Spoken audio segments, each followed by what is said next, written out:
Mama Rohingya saling adu mulut berantem dikarenakan di sini soal pakaiannya yang tertukar usai digiring oleh mahasiswa dari Balai Masiraya Aceh ke kantor Kemenkumham. Nah, jadi sebenarnya mahasiswa ini tidak mengusir teman-teman, kemarin menggiring ke kantor Kemenkumham hanya untuk meminta pertanggungjawaban orang-orang Rohingya ini. Kalau misalnya pemerintah menerima, itu ditampung ke tempat yang lebih layak, jadi tidak mengganggu tempat yang ada masyarakatnya gitu. Nah, dikarenakan di situ di Kemenkumham tidak ada tanggung jawab mereka ditempatkan di mana, alhasil mahasiswa pun membawa mereka kembali ke Balai Masiraya Aceh. Jadi dibawa lagi ya, tidak diusir lagi gitu. Itu mahasiswa juga tuh yang membawa mereka ke sini. Jadi menurut Mahfud MD kemarin kan sempat katanya udah koordinasi dengan Yusuf Kala selaku ketua pusat PMI ya. Tetapi ternyata hal itu tidak dilakukan, justru malah dikembalikan ke Balai Masiraya Aceh BMA. Nah, sebenarnya kalau negara kita ini mau menjaga wilayah perairan Indonesia dan ada masuk kapal nih mau masuk, itu digiring, tentunya hal itu pun dilakukan oleh Australia. Australia saja, menurut Prof. Hikmanto yang bersumber dari TV One, dia mengatakan Australia yang secara resmi ada tanda tangan dengan UNHCR saja ketika melihat kapal Rohingya itu mereka didorong, digiring, tidak dimasukkan ke Australia. Nah, kalau mereka tidak sampai mendamparkan diri ke wilayah Australia, itu tidak dimasukkan guys. Jadi selama masih bisa dihadang meskipun ada ikatan dengan UNHCR, itu bisa digiring ke negara lain. Nah, Indonesia sendiri seharusnya bisa melakukan itu, apalagi tidak ada ikatan dengan UNHCR. Nah, bahkan di sini Kepala Badan Keamanan Laut mengatakan jangankan Rohingya, musuh saja harus ditolong jika keadaan darurat. Nah, ini yang bisa menjawab pertanyaan kenapa orang-orang Rohingya ini tetap bisa masuk. Sepertinya sih akal-akalan kapal mereka rusak, jadinya ya ditolong. Mereka tidak tahu bahwa itu adalah akal-akalan mereka saja. Nah, dikarenakan di sini pemerintahan kita Bapak Mahfud MD juga merasa tidak enak dengan negara-negara lain yang mengatakan bahwasanya pengungsi harus diterima karena hak asasi manusia itu harus diutamakan. Nah, di sini Prof. Hikmanto itu mengatakan bahwa negara-negara lain yang menyebut hak asasi manusia yang selama ini menggembar-gemborkan hak asasi manusia saja lebih jahat daripada kita pada kenyataannya. Hal itu disampaikan di TV One guys. Nah, bicara mengenai imigran ini tidak bisa dikatakan pengungsi dikarenakan imigran tersebut itu belum diverifikasi oleh UNHCR. Dan perlu teman-teman tahu, ini ada sumbernya di TV One juga oleh Prof. Hikmanto selaku pakar hukum mengatakan bahwa untuk memverifikasi orang-orang Rohingya oleh UNHCR ini tidak sebentar, bukan sehari dua hari, tetapi membutuhkan waktu 1 hingga 2 tahun. Jadi proses verifikasi untuk menjadikan nama sebagai pengungsi saja itu butuh waktu 2 tahun. Apalagi mengungsinya itu akan lebih lama dari itu. Itu cuma prosesnya aja loh, 2 tahun harus tinggal di Indonesia 1 hingga 2 tahun karena prosesnya lama untuk memverifikasi mereka sebagai pengungsi.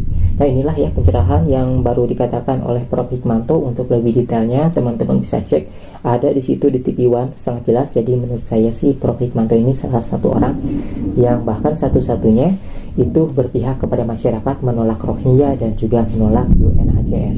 Karena sebenarnya negara-negara lain yang memperjuangkan hak asasi manusia ini sebenarnya agak-agak munafik itu juga teman-teman ya. Mereka menandatangani seolah-olah mereka negara yang paling berkeprimanusiaan, menandatangani dengan UNHCR, salah satunya adalah Australia. Justru ketika ada datang Rohingya, kapalnya itu digiring, meskipun itu sah ya karena belum masuk.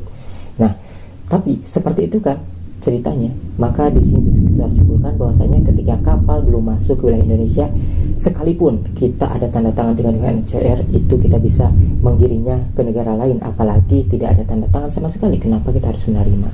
Nah, videonya tuh ada di TV One ya guys ya. Pokoknya ini ya, saya tidak putar di sini tetapi di channel sebelah. Ini kan bersumber dari TV, jadi takutnya agak sensitif yang dari TV itu guys. Nah, jadi terus ada pelanggaran lah kalau untuk YouTube, tidak bisa sembarangan yang mengunggah ataupun mereact dari TV guys. Dan kalau kita lihat di sini juga ya, ada yang sudah ditangkap kasus TPPO kemarin itu sebelum berjenggot dan sesudah dicukur. Jadi yang bawah itu tahun 2023, yang 2022 itu yang masih berjenggot yang atas guys. Jadi dia sempat ke Malaysia ya kemarin ya. Ke Malaysia 7 bulan kerja, membeli kapal 280 juta. Mungkin uangnya tambahan dari yang lain, oknum lain, sehingga mampu membeli kapal. Dan di sini dia ditangkap karena dicurigai oleh pihak kepolisian pada saat itu. Kenapa? Mau kemana gitu ya? Katanya sih mau cari makan. Bukannya yang lain juga lagi cari makan gitu, kenapa dia udah cari makan justru menjauh? Nah, inilah yang dicurigai oleh pihak polisian gitu guys. Jadi untuk orang-orang yang kabur dari Rohingya ini juga itu dikatakan bahwa mereka ini diselidiki dulu apakah ada tindak kejahatan atau enggak. Kalau misalnya enggak, ya dilepaskan lagi, dikembalikan lagi ke penampungan. Meskipun pada akhirnya secara acak mereka ada yang kabur-kaburan. Contohnya yang 9 orang kemarin siap kabur ke kota Medan. Kenapa ke kota Medan di Sumatera? Ya, karena di situ ada pembuatan KTP palsu isunya kan kemarin kan, sampai Bobi Nasution pun ingin mencari kantor UNHCR untuk melakukan ordinasi, tapi ternyata tidak ada. Tapi intinya dari pembahasan ini adalah menurut Prof. Hikmanto, kita jangan takut ataupun jangan mau dikritik oleh negara-negara yang selama ini menggembar-gemborkan hak asasi manusia. Pada kenyataannya negara-negara tersebut itu lebih jahat daripada kita ya. Mereka yang menerima, tetapi justru itu mereka ini ditolak juga sebenarnya ya. Mereka tanda tangan untuk menerima pengungsi tetapi ditolak guys. Aneh kan ya, bisa disebut ada kemunafikan dari beberapa negara lain yang mengkritik pemerintah Indonesia guys.